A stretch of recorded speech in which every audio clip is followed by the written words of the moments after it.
Los secretos ocultos de la fundación de la Iglesia Católica. ¿Fue Pedro el verdadero fundador? La historia de la Iglesia Católica está llena de mitos y relatos ampliamente aceptados. Pero, ¿y si te dijera que lo que siempre creíste sobre sus orígenes podría no ser exactamente lo que nos han contado? En este vídeo de Regreso del Guerrero, exploraremos una visión alternativa sobre el nacimiento de la Iglesia, desafiando la idea de que el apóstol Pedro fue el único fundador. Este relato nos llevará a descubrir figuras y eventos olvidados, que podrían cambiar tu comprensión sobre la historia religiosa y política que definió a la Iglesia Católica tal y como la conocemos. Prepárate para conocer la verdad oculta detrás de sus inicios. La fundación de la Iglesia Católica. Desde los primeros días del cristianismo, se ha sostenido la idea de que el apóstol Pedro fue el pilar sobre el que se edificó la Iglesia Católica. Este concepto se apoya en las palabras de Jesús, quien, en los Evangelios, parece señalar a Pedro como la roca sobre la que se fundaría su Iglesia. Sin embargo, es crucial detenernos a reflexionar si esa visión tradicional corresponde a la realidad histórica. La figura de Pedro ha sido exaltada como el cimiento sobre el que se levanta la Iglesia, pero los hechos históricos que rodean la fundación del cristianismo nos muestran una historia mucho más compleja y matizada. En la época en que Jesús vivió, no existía una noción clara de lo que sería una iglesia institucionalizada. A pesar de las interpretaciones que asocian a Pedro con el establecimiento de una jerarquía eclesiástica, los primeros seguidores de Jesús no tenían un objetivo claro de crear una organización religiosa en el sentido en que la entendemos hoy. La fundación de la Iglesia Católica, tal como la conocemos, es el resultado de un proceso largo que abarcó varios siglos, marcado por enfrentamientos, persecuciones y disputas internas entre los cristianos. Es cierto que Pedro tuvo un papel central entre los primeros cristianos, pero su influencia no fue inmediata ni uniforme. Durante los primeros años, los seguidores de Jesús se agruparon principalmente en comunidades locales, con un enfoque en la predicación y la enseñanza de las palabras del Maestro. La estructura eclesiástica, tal y como la conocemos, comenzó a formarse a medida que la Iglesia crecía y se expandía por todo el Imperio Romano. Sin embargo, esto no sucedió de manera lineal, sino a través de una serie de complejos debates teológicos, luchas de poder y la adaptación de doctrinas que, con el tiempo, consolidaron la figura del Papa y la estructura jerárquica.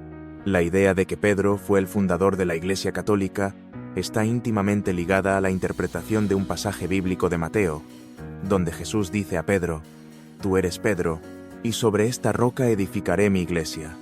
Este versículo ha sido clave en la fundamentación del papado y en la vinculación de Pedro como la piedra angular de la Iglesia. Sin embargo, hay que considerar que en ese momento, Jesús no estaba fundando una institución religiosa como la que hoy conocemos. La pregunta que surge es si las palabras de Jesús apuntaban a una estructura jerárquica centralizada o si estaban simplemente estableciendo la autoridad de Pedro sobre la comunidad cristiana primitiva. Así, la fundación de la Iglesia Católica no puede entenderse como el producto de una sola revelación o de una sola figura, sino como el resultado de un largo proceso histórico. Este proceso estuvo marcado por cambios, debates y adaptaciones que con el paso del tiempo dieron lugar a la creación de una institución organizada y reconocida oficialmente. Las primeras comunidades cristianas. Antes de que la Iglesia Católica se convirtiera en la poderosa institución que conocemos hoy, los primeros cristianos eran, en su mayoría, un grupo de seguidores dispersos que se reunían en secreto para compartir su fe y vivir según las enseñanzas de Jesús. Estos primeros cristianos, lejos de las grandes basílicas y templos que asociamos con la Iglesia moderna, se encontraban en casas privadas, en catacumbas y en lugares escondidos donde podían practicar su religión sin temor a las represalias. En una época en la que el Imperio Romano se oponía ferozmente a cualquier movimiento que desafiara el orden establecido, el cristianismo se vio condenado a la clandestinidad. Las persecuciones fueron brutales, y muchos de estos primeros creyentes pagaron con sus vidas por su fe en Cristo, convirtiéndose en mártires de una causa que, en ese entonces, parecía destinada al fracaso.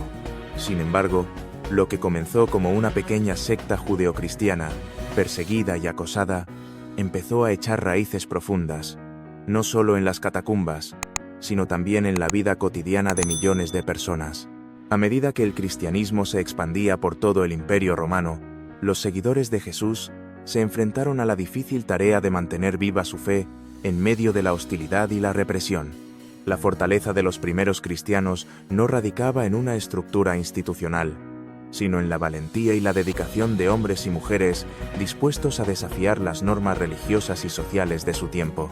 Su fe no solo se mantenía viva en las sombras de la persecución, sino que, al mismo tiempo, se extendía más allá de los confines de Jerusalén, hasta los rincones más alejados del imperio. La creencia cristiana era, en muchos aspectos, un mensaje revolucionario que se oponía tanto a las religiones paganas dominantes como a las estructuras de poder imperial que regían la vida de los habitantes del Imperio Romano. Jesús enseñó un mensaje de amor, humildad y esperanza, un mensaje que chocaba frontalmente con la opulencia, la violencia y el autoritarismo del imperio. El cristianismo no solo desafiaba la religión romana, sino también las bases de la estructura política y social de la época. Sin embargo, a pesar de la feroz persecución, la semilla de la fe cristiana comenzó a germinar. Las pequeñas comunidades cristianas fueron creciendo lentamente, alimentadas por la firme creencia de que la verdad de Cristo era más poderosa que las amenazas del poder imperial. ¿Cómo pasó el cristianismo de ser una religión perseguida a convertirse en la religión oficial del Imperio Romano? La respuesta no está únicamente en los actos heroicos de los mártires, sino en una serie de decisiones políticas que cambiaron el curso de la historia. A partir del Edicto de Milán, emitido por el emperador Constantino en el año 313, el cristianismo pasó de ser una religión proscrita a ser una de las religiones legalmente aceptadas en el Imperio Romano. Sin embargo, esta transición no fue un acto puramente religioso, sino que estuvo impulsada por factores políticos y estratégicos. Constantino, al adoptar el cristianismo como su fe personal y permitir su libre práctica, no solo estaba promoviendo la tolerancia religiosa, sino también consolidando su propio poder. A través de esta decisión, el cristianismo pasó de ser una religión perseguida a convertirse en un aliado del poder imperial. Fue una transformación en la que la política jugó un papel tan decisivo como la fe misma. El papel de Constantino y el Consejo de Nicea. Un momento crucial en la consolidación de la Iglesia Católica fue la conversión del emperador Constantino. El Edicto de Milán, promulgado en el año 313, legalizó el cristianismo en el Imperio Romano y puso fin a siglos de persecución. Sin embargo, la conversión de Constantino no fue solo un acto religioso, sino una maniobra política. Como hábil estratega, comprendió el poder unificador de la religión para fortalecer su posición y pacificar un imperio fracturado. El emperador no solo otorgó libertad de culto a los cristianos, sino que fue el impulsor del Concilio de Nicea en el año 325, un evento que buscaba resolver disputas teológicas internas. Este concilio definió la naturaleza de Cristo, estableciendo que era consustancial con el Padre, y marcó las bases de la teología cristiana, tal y como la conocemos. Sin embargo, la realidad de este concilio fue mucho más compleja. No solo se discutieron cuestiones teológicas, sino que fue un terreno de lucha ideológica donde muchas voces disidentes fueron silenciadas. Entre los temas más controvertidos estaba la naturaleza de la divinidad de Cristo. La controversia entre los seguidores de Ario, que consideraban a Cristo como un ser creado y no igual a Dios, y los que defendían su consustancialidad con el Padre, fue el epicentro del conflicto. Al final, la visión ortodoxa ganó, pero a costa de la represión de las ideas opuestas. Esto plantea una cuestión importante. ¿Realmente, el cristianismo que surgió de este concilio representa las enseñanzas originales de Jesús, o fue el producto de una lucha por el control teológico y político? La historia nos invita a reflexionar sobre cómo el cristianismo institucionalizado llegó a ser lo que es hoy. Reflexión. Al reflexionar sobre los orígenes de la Iglesia Católica, Es esencial entender que lo que hoy conocemos como el catolicismo no nació exclusivamente de una única revelación divina ni de la pura interpretación de las enseñanzas de Jesús. La formación de la Iglesia fue el resultado de complejas luchas políticas, disputas doctrinales y decisiones humanas que moldearon la religión tal y como la conocemos. Desde sus primeros días, el cristianismo fue una mezcla de fe, poder y política, y las decisiones tomadas en los primeros siglos marcaron profundamente su desarrollo. No todo lo que hoy se enseña en la Iglesia Católica proviene directamente de los mensajes originales de Cristo, sino que también fue influenciado por el contexto histórico y las necesidades del momento. A lo largo de la historia, se han suprimido o marginado muchas voces y textos que ofrecían perspectivas alternativas sobre la fe cristiana.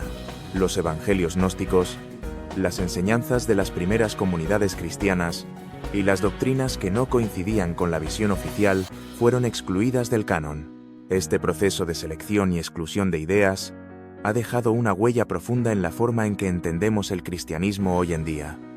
Al cuestionar el origen de estas decisiones, nos preguntamos, ¿cuánto de lo que conocemos como catolicismo es el reflejo de la voluntad de Jesús y cuánto es el resultado de una lucha por el poder y el control?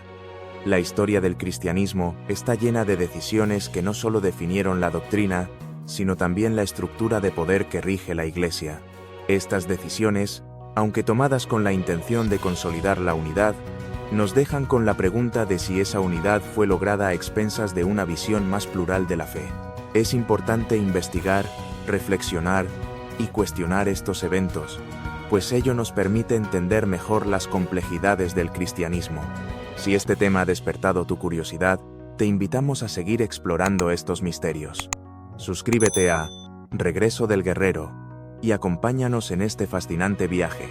Descubre más sobre los secretos ocultos que el tiempo ha intentado borrar.